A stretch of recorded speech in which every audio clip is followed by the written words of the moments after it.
Hi అండి అందరికీ. అందరూ ఎలా ఉన్నారు? నేనైతే చాలా బాగున్నాను. మీరు కూడా బాగున్నారనుకుంటున్నాను. ఈరోజు రెసిపీ వచ్చేసి న్యూడిల్స్. మొత్తం క్రెడిట్స్ నేను కొట్టేయకూడదు కాబట్టి నిజం చెప్తున్నాను. డైలీ నేను ఈవినింగ్ వాకింగ్కి వెళ్తాను కదా, సో అప్పుడు ఒక డాగ్ కనిపించింది. దాని కళ్ళు చూసారు ఎంత పాపం అనిపించిందంటే, ఎందుకో తెలియదు అది చాలా నీరసంగా అనిపించింది. సో నేను అలా ఫుడ్ పట్టుకెళ్ళే కాబట్టి బయట బిస్కెట్స్ కొనేసి వేసేసాను. అండ్ నేను ఎప్పుడో ఆంధ్రాలో తిన్నట్టు గుర్తు న్యూడిల్స్ తినాలనిపించి ఆర్డర్ పెట్టాను. బాబోయ్ ఆడిచ్చాడు ఆ న్యూడిల్స్కో దండం రా బాబు. ఎందుకంటే పచ్చి పచ్చి కంపు కొట్టింది అది. అందులోని ఎగ్ వేయలేదు, అది సరిగ్గా వేగలేదు, ఏమో ఏం డిఫరెంట్గా ఉందో తెలియదు కానీ చాలా చిరాకుగా ఉంది.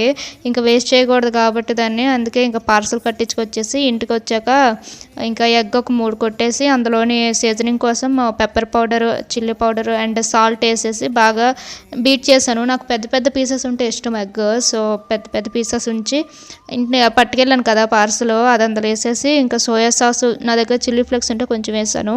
వేసేసి ఇంకా కంటిన్యూస్గా 5 minutes బీట్ చేశాను. అది అంటే ఎక్కువ ఎంత గట్టిగా దాన్ని కలిపితే అంత నీసు వాసన పోద్దండి.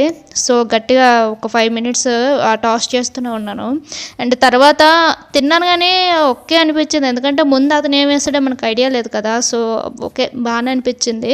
బట్ దీనికన్నా నేను ఒక 4-5 months కింద తిన్నాను అన్నాను కదా, అది ఇంట్లో చేసింది అది చాలా బాగా వచ్చింది. మీకు కావాలంటే కామెంట్ చేయండి, నేను సబ్స్క్రైబ్ చేసుకోండి. Thank you.